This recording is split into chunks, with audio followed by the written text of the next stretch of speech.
him assuming that he can, on his own announcement, executive order, that he's allowed to become the prosecutor and the judge and the jury and the executioner and execute and assassinate American citizens. That's treason!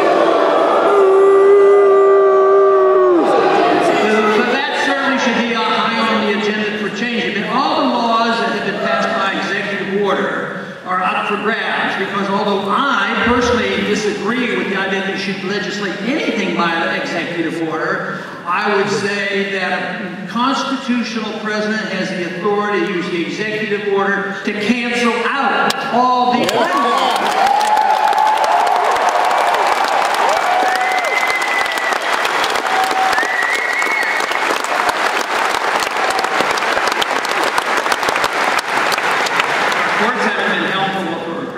Civil liberties. There was a vote this week, it was 5-4, to permit law enforcement officers to strip search without probable cause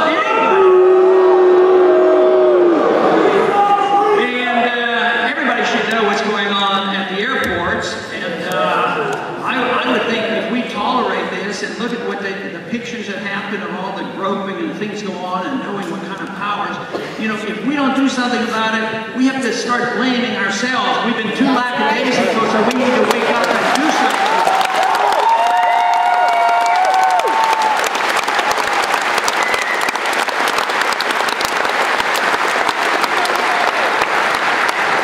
You know, there was a recent piece of legislation passed to protect very special people.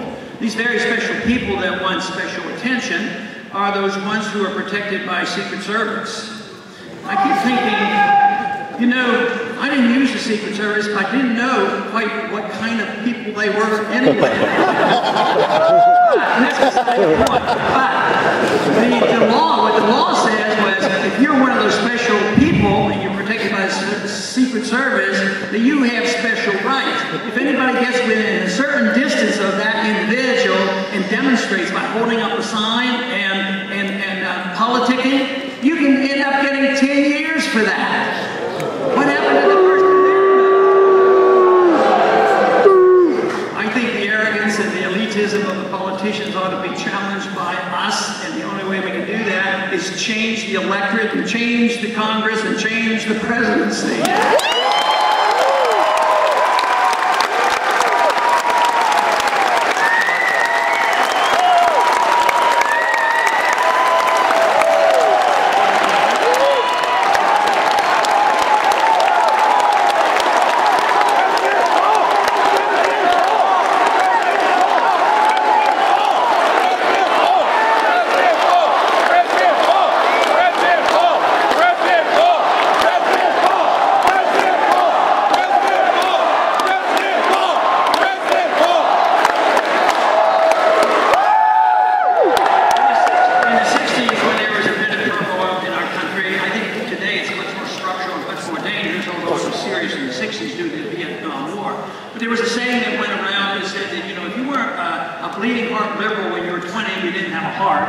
If you weren't a conservative by the time you were 40, then you didn't have a brain. My suggestion is, why can't we have a heart and a brain at the same time?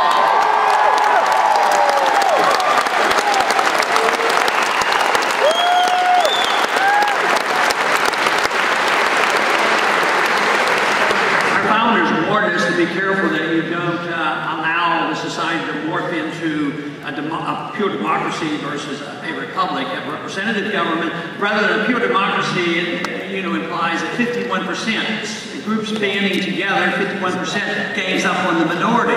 Maybe the non-productive individuals can gang up on and penalize and live off the minority. But the whole purpose of a Bill of Rights and the Constitution is to protect the minority. That is the purpose of it, so you don't want a pure democracy. They warned if you have a democracy that you will end up in a society that wastes and consumes. And this is what we've been doing. We've been wasting and we're consuming. We're careless about how we waste overseas and how much debt we have and how inefficient we are, and all this money is being spent by the government. But the final conclusion was that if we pursue that, it will self-destruct. And this is what we're on the verge on having a much more major crisis.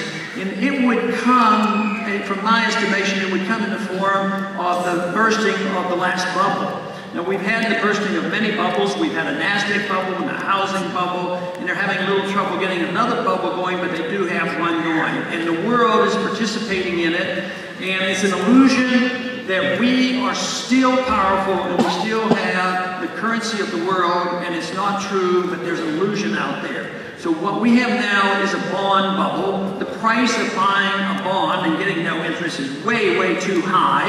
And the value of our currency is in the form of a bubble. It's an illusion. And the world is still taking our money, less so every single day. And other countries are now banding together, and they're challenging us as the issue of the reserve currency of the world. Quite frankly, I believe there's been a lot behind us going into the Middle East when any time a country threatens to use something other than dollars for oil. The connection of the dollar and oil has been very, very important for us economically. If that is challenged, there's a new currency, or somebody decides to use a gold currency, that means the dollar's going down, interest rates going up, and we're going to have a lot bigger problem. This is why we have to understand the economics of what's going on, understand the value of individual liberty, and how that's connected to a sensible foreign policy. And this all comes together when you understand what personal liberty is all about. Yeah.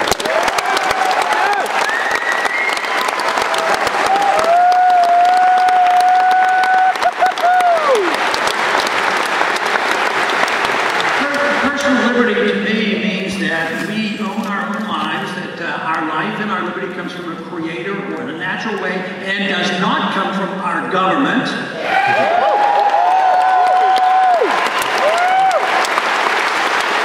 And if the government is to play any role at all, it's to protect that liberty and allow individuals to own their own life, which means that individuals can make their own decisions about their life in any way they want, even if they do things that might be harmful to themselves. Because governments, when they embark on a system that says we are going to protect each individual against ourselves, themselves, or whatever, that means there's nothing left. That means the government will be telling us what we eat, drink, smoke, exercise, read, the whole works.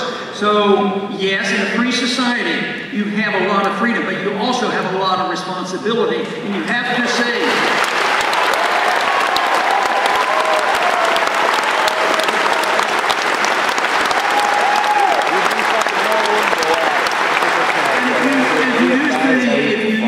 freedom that you have and you do harm yourself, you cannot go and tell your neighbor they must take care of you. You can't go to the government and tell the government that they can go to the neighbor and force them to take care of you. So yes, there are some risks in having free people.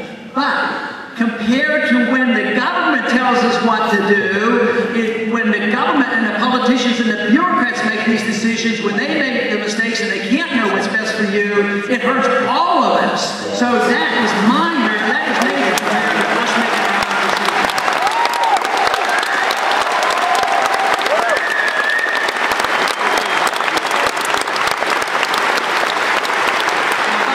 About 100 years ago, the concept of liberty got sort of chopped into pieces. The founders, as I said earlier, knew and understood that liberty meant social liberty, intellectual liberty, and economic liberty. They were all the same. But now we generally have one group defending economic liberty fairly well and sometimes poorly, and then another group that defends civil liberties fairly well, but too often poorly. But it's all one issue. If you have your right to your life, you have a right to your own lifestyle, you have your own right to pick your own religion, and you should have your right to spend your own money. And the money you earn should be your own.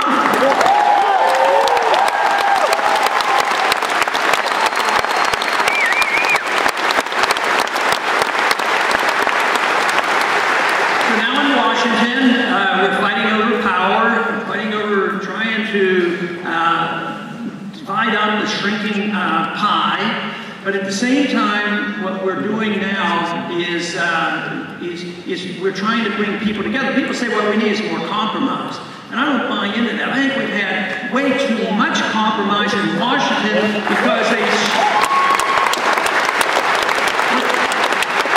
do is there's two sides of the political spectrum, and each wants to spend money. Some want to spend it at home, and some want to spend overseas, so they compromise and they spend money.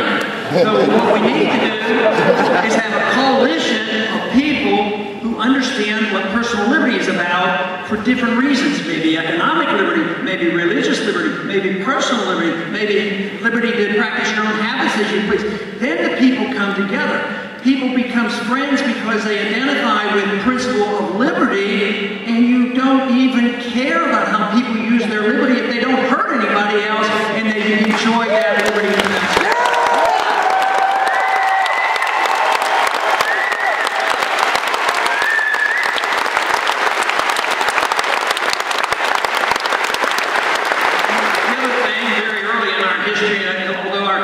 Is probably the greatest and has served us well. It was far from perfect because in our early history we had a lot of punishment for people in certain groups that they didn't earn their rights because they belonged to a group, and I think that's wrong. People shouldn't ever be punished because they belong to a group, but they shouldn't have any special favors because they belong to a group either.